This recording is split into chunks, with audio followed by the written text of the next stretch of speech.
वाली ये नई जनरेशन है, न्यू जनरेशन, नई आने वाली नस्ल है, जिसको हमने आवारा मोबाइलों के हवाले कर दिया है, जिसको हमने लावारिस बना करके मोबाइलों के लिए छोड़ दिया है। जब तो हम क्या करते हैं, पटेला लगा देते हैं जी। और मिट्टी, कुछ मिट्टी बड़ी सख्त भी होती है, ढेले होते हैं बने हुए, इतने मजबूत, अगर सर में मार दो तो सर टूट जाए, ढेला ना टूटे, ऐसा भी होता है ना। लेकिन आज तक जो खेती करते हैं वो समझेंगे, कितने भी मजबूत ढेले के नीचे आप दाना डाल दें, जब वो उगना शुरू करता है तो मुड़ के, झुक के, तिरछा होकर के अपना सर मिट्टी के नीचे से ऊपर निकाल लेता है। यही बात है ना जी जी, निकाल लेता है कि नहीं? क्यों झुक जाता है वो? आप कहेंगे क्योंकि वो नर्म हो जाता है। अगर किसी गेहूं के पेड़ में बाल लग जाए, बाल निकल आए, दाना पड़ जाए और फिर उस पे कोई पैर रख दे तो खेत के मालिक का मूड खराब हो जाता है। ओ भाई, तूने पेड़ गिरा दिया, क्या हुआ यार? जब छोटे थे तब तो पूरी गाड़ियां निकलती रही, अब क्या हो गया? अब तो ये पूरा पेड़ है। तो वो भी कहता है, जब ये छोटा था ना तो इसमें लचक थी, इसमें गिर के उठने की ताकत थी, अब ये पूरा पेड़ हो गया है, अब ये टूटेगा तो हरा नहीं होगा। समझ गए इतनी बात? अब ये टूटेगा तो हरा नहीं होगा। गोया जब तक पौधा छोटा होता है उसके अंदर ये कुव्वत होती है कि वो झुक के, लचक के आगे बढ़ जाता है। और हमने अपने बुजुर्गों को देखा, अगर कोई पौधा घर में लगाते, वो झुक जाता तो उसके साथ एक लकड़ी बांध देते थे ताकि वो सीधा ऊपर चलता रहे। अगर छोड़ दिया जाता तो झुक जाता।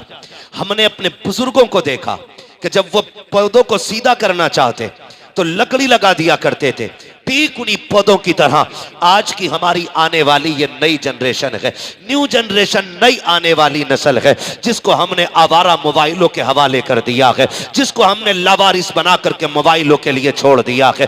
जब बच्चे रोया करते हैं, आज माएँ गोद में लेकर के लोरी नहीं देती हैं। कल हम वो मुकद्दर वाले बच्चे थे जिन्हें माओ ने उठा के गोद में लोरियां दी हैं। आज के बच्चों का ये नसीब नहीं है। जब बच्चे रोया करते हैं, माएँ लोरियां नहीं दिया करती हैं, सीने से नहीं लगाया करती है, मोबाइल उठा के हवाले कर देती है। कल ले बेटे इसके साथ खेलता रहे। मुझे बता तो सकी, जो बच्चा गाने सुन के बड़ा होगा, जो बच्चा म्यूजिक सुन के बड़ा होगा, जो बच्चा तमाशों के साथ बड़ा होगा, वो आशिक रसूल कैसे बनेगा? वो मुस्तफा का गुलाम कैसे बनेगा? खुदा की कसम खा के कहता हूं, माओ अपने बच्चों को अगर रोया करे, मोबाइल के हवाले ना किया करो, अपनी गोद में उठाया करो और सीने से लगाया करो और ये लोरी दिया करो। मैं सो जाऊं या मुस्तफा कहते कहते, अक्सले अला कहते कहते, मेरा ईमान कहता है आंगन तुम्हारा होगा, आने वाला सलाहुद्दीन अय्यूबी पैदा हो। क्या बात है?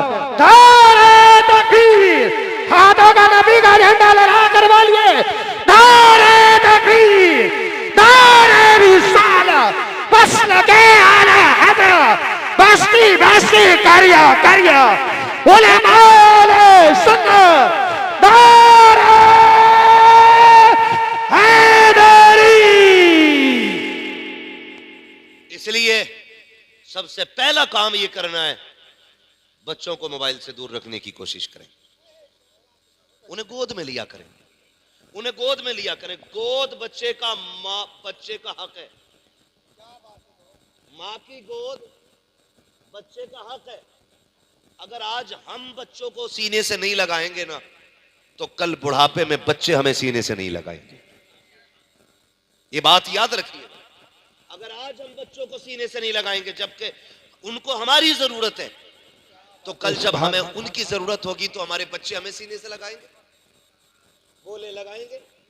क्योंकि जैसी करनी वैसी भरनी, जैसी करनी वैसी, जोर से, जैसी करनी वैसी भरनी। माँ बहने बच्चों को अपना वक्त दिया करें, अपना वक्त दिया करें। मैं तालीम का मुखालिफ नहीं हूं, तालीम का मुखालिफ नहीं हूं। हमारे लिए सारी कायनात बाद में है, मदीने वाला पहले है, हुजूर पहले है, सबसे पहले। सारी दुनिया बाद में है, हुजूर की जात हमारे लिए सबसे पहले है। शेख अब्दुल हक मुहद्दिस देलवी फरमाते हैं कि अपने बच्चों को हुजूर का इश्क सिखाया करो। हुजूर का इश्क। पूछा गया कैसे? फरमाने लगे अपने बच्चों के सामने हुजूर की सीरत सुनाया करो, हुजूर के हुस्न के तज़किरे किया करो बच्चों के सामने, और अपने बच्चों को नात सुनाया करो। क्या बात है, इससे सीने में हुजूर का इश्क जलवागर होता है। क्या बात है। लेकिन नात भी नात के तरीके की होनी चाहिए, नात भी नात के तरीके की होनी चाहिए। खाली लय में लय पूंछ से पूंछ ना जुड़ी हो कि हर मिसरे में है ही आना, आखिर में हर मिसरे में हूं ही आना है, इसका मतलब नात नहीं है। नात लिखी मेरे इमाम ने, उन्होंने कलम उठाया, कहते हैं लमियाती नजीर कफी नजरिन, क्या बात मिसले है। तो नशुद पैदा जाना, जगराज को ताज तो रे सरसो, है तुझको शहे तो सरा जाना, सराज रूह फिदा का फजिद हरका, यकशोला दिगर बरजन इश्का, मोरा तन मंधन सब फूंक दिया, ये जान भी प्यारे जला जाना। इसे नात कहते हैं। ओ भाई, अपने बच्चों को नात सुनाया करो, नात सिखाया करो। नात क्या, मैं भी एक साहब है हमारे, नाम जहन में उनका नहीं आ रहा है, वो किसी से सवाल कर रहे थे कि जरा कलमा सुनाओ, तो बाल सफेद होने को आगे उसे कलमा दुरुस्त याद नहीं था। ये हमारी कंडीशन है हमारी कौम की। कलमा, वजह क्या है? हुजूर से दूरी, दूरी नौजवानों। और याद रखिएगा, तुम्हारे 6 फीट के वजूद में कोई कमाल नहीं है, हमारे 80 किलो के वजन में कोई कमाल नहीं है। अगर हमें जमाने पे छाना है ना, तो हुजूर का गुलाम बनना पड़ेगा। है, क्या बात है, सुभान अल्लाह। डॉक्टर इकबाल ने कहा था कि मोहम्मद से वफा तूने तो हम तेरे हैं, ये जहां चीज है क्या लोहो कलम तेरे। आज भी चैलेंज है मेरा, जो हुजूर का हो जाता है कायनात उसकी हो जाती है। हमें हुजूर से प्यार करना है, हुजूर से इश्क करना। हमारे बच्चों को पता ही नहीं हुजूर कौन है, क्योंकि अम्मा अब्बा ने नहीं बताया। अम्मा अब्बा तब बताते जब उनके अम्मा अब्बा ने उन्हें बताया होता। अभी तो लल्ला जरा सा बड़ा हो तो अब्बा कह रहा लल्ला देख रहा मुखिया का घर, पहले खाली छप्पर था और ये 10 साल में 3 मंजिल बन गई। ये बच्चों से हम बात बताते, ये 10 साल में 3 मंजिल बन गई। बच्चा कह रहा अब्बा इतनी जल्दी? कह रहा बेटे मत पूछ, शॉर्टकट से आगे गया है, शॉर्टकट से आगे गया है। कह रहा बेटे तुझे इससे भी आगे जाना है। तो जब बच्चों के जहन में यह डाला गया ना कि हवेली मुखिया की हवेली से आला होनी चाहिए, तो उसने ये फैसला कर दिया सबसे बड़ी चीज दुनिया में अमीर होना है, पैसा सबसे बड़ी दौलत है। जब उसने ये फैसला किया, फिर वो पैसे की तरफ दौड़ा। उसने ना हराम देखा ना हलाल देखा, ना जायज देखा ना नाजायज देखा, ना हक देखा ना नाहक देखा, दौड़ लगा दी पैसे की तरफ। किसी को सताना पड़ा सताता रहा, किसी को रुलाना पड़ा रुलाता रहा, किसी की जमीन पे कब्जा, किसी के मकान पे कब्जा, ऐसे आगे बढ़ता चला गया। फिर दौलत की भूख ने उसे अपनों से इतना दूर कर दिया कि वो भूल गया है कि किसकी उम्मत में पैदा हुआ है, किसका बंदा है। उसको ये नहीं बताना था कि तुझे मुखिया के बेटों से आगे जाना था, बल्कि उसको ये बताना है बेटे तुझे पता है नबी के एक यार को अबू बकर कहा जाता है, दूसरे यार को उमर कहा जाता है, तीसरे यार को उस्मान कहा जाता है, चौथे यार को अली कहा जाता है। ए बेटे तुझे पता है अबू बकर ने सब कुछ नबी को दे दिया था, तू जानता है बिलाल ने हुजूर के लिए आग पे लेटना गवारा किया, तुझे पता है उनके शहजादों ने दीन के लिए खानदान लौटा दिया। खुदा की कसम खा के कहता हूं दुआ हो न हो, सजदे तुम्हारे आंखों में आंसू आए ना आए, खुदा की कसम अगर इस तरह परवरिश होगी कहने की जरूरत नहीं पड़ेगी, किरदार बता देगा। ये जो गुजर के जा रहा है हुजूर का गुलाम जा रहा है। नारे तकबीर, नारे रिसालत, नारे होशियत, मसलके आला हज़रत, नारे हैदरी, हज़रत अल्लामा मुफ्ती हम्माद सईद क़िबला, उलमाए सुन्नत। ओ भाई ये सिखाओ ना बच्चों को, ये बताओ। वो किसी ने पूछा था ना, एक मैडम ने स्कूल में, होता है बच्चों से पूछती है, और हम भी अक्सर पूछते हैं, मुलाकात होती है, भाई क्या कर रहे हैं कि पढ़ रहे हैं, तो हम पूछते हैं क्या बनना है, इरादा क्या है। तो एक जहन होता है बच्चे का बचपन से, तो वो बताता है, कोई कहता मुझे डॉक्टर बनना है, कोई कहता मुझे इंजीनियर बनना है, वो जो जिसको जो चीज़ अच्छी लगती है ना, बच्चे को जो समझाया जाता है। मैडम ने पूछा स्कूल के अंदर बच्चों से, बेटे तुम्हें क्या बनना है? एक बच्चे ने कहा डॉक्टर बनना है, दूसरे ने कहा इंजीनियर बनना है, तीसरे ने अपनी बात कही, चौथे ने अपनी बात कही। लेकिन जब एक बच्चे के पास मैडम पहुंची, उसने पूछा तुम्हें क्या बनना है? बच्चे ने कहा मुझे हुजूर का सहाबी बनना है, मुझे हुजूर का सहाबी बनना है। तो मैडम हैरत में पड़ गई, कहने लगी बेटे, करीब आई, कहने लगी मेरे लाल जानते हो सहाबी किसे कहते? बच्चे ने कहा ये तो नहीं जानता हूं किसे कहते, लेकिन मुझे बनना हुजूर का सहाबी है। उसने कहा बेटे सहाबी उसको कहते हैं कि जिसने ईमान की हालत में हुजूर को देखा हो और ईमान पे दुनिया से गया हो। हाँ, उसने कहा तुम क्यों सहाबी बनना चाहते हो? उसने कहा जब मैं सोता हूं ना, तो रोजाना मेरी माँ मुझे हुजूर के एक सहाबी का किस्सा सुनाया करती है, उनकी बातें सुन के मेरा जी चाहता काश मैं भी हुजूर का सहाबी हूं।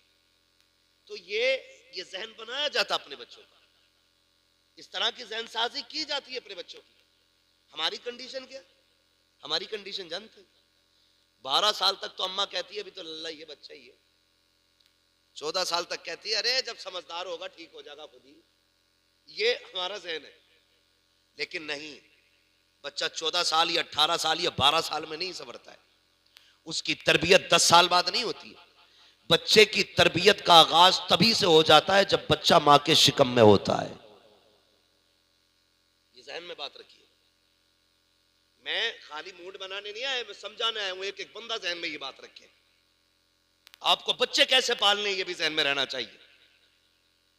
खाली कपड़े पहनाने ना बच्चों का काम नहीं है कि बच्चे पाल दिए उसने, भाई 18 फीट का कर दिया, 18 फीट का कर दिया, ऊंट बन गया, उसे दुआ तक नहीं आती है, दुरूद नहीं आती है, क्या पाले भाई तुमने बच्चे?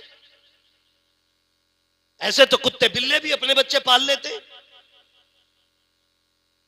मजा तब है जब बच्चों का कदम देख के लोग कहें ये किस शान वाले बाप का बेटा जा रहा है। ये तरबियत आपके बच्चे की होनी चाहिए, ये तरबियत होनी चाहिए। लेकिन 12 साल तक अम्मा कह रही है अरे अभी तो बालक है सुधर जाएगा, अब तो हद हो गई, कहते हैं जब ब्याह होगा तो ठीक हो जाएगा खुद ही। मतलब अपने का नसीब तो फूटा हुआ है, पराई लोंडिया का भी नसीब फोड़ोगे तुम। यही है ना। बड़े कुछ लोग कहते हैं अरे सुधर न रहा, बोले कंधे पे जुआ रख दो सीधा चलेगा। बिगड़े बैल हमने जुए में भी सुधरते नहीं देखे। सीधी सी बात है, बच्चे के पैर पालने में मालूम हो जाते हैं। जिसने 22 साल 25 साल तक अपना पेट नहीं भरा वो पराई बेटी का पेट भरेगा? क्या करेगा फिर? ये चोरियां, जेबें काटेगा, झूठ सच बोल के लाएगा इधर उधर से? नहीं, अपने बच्चों को हलाल का आदी बनाइए, मेहनती बनाइए, अपने बच्चों को मेहनती बनाइए। इसलिए कि हुजूर की हदीस है जो मेहनत करता है अल्लाह उसे अता फरमा दिया करता है। मेहनत करने वाला पा जाता है। तो मेहनत के आदी बने। तो कह रही 12 साल तक सुधर जाएगा, खुद ही ठीक हो जाएगा, अभी देखा ही क्या लल्ला ने। हाँ, तब देखेगा जब पुलिस घर पे खड़ी होगी, तब अब्बा भी देख लेंगे और अम्मा भी देख लेंगे। इसलिए तरबियत आप अपने बच्चों की करें, तरबियत असल होती है। होता क्या है, बच्चे स्कूल जाते हैं, अल्लाह करे हम सबको बच्चों को पढ़ाने का शौक पैदा हो जाए। आमीन। पढ़ाना बहुत जरूरी है बच्चों को। अब तोप का दौर नहीं है, तलवार का दौर नहीं है, बम बारूद का दौर नहीं है, अब कलम का दौर है, कलम का दौर है। और ये सोच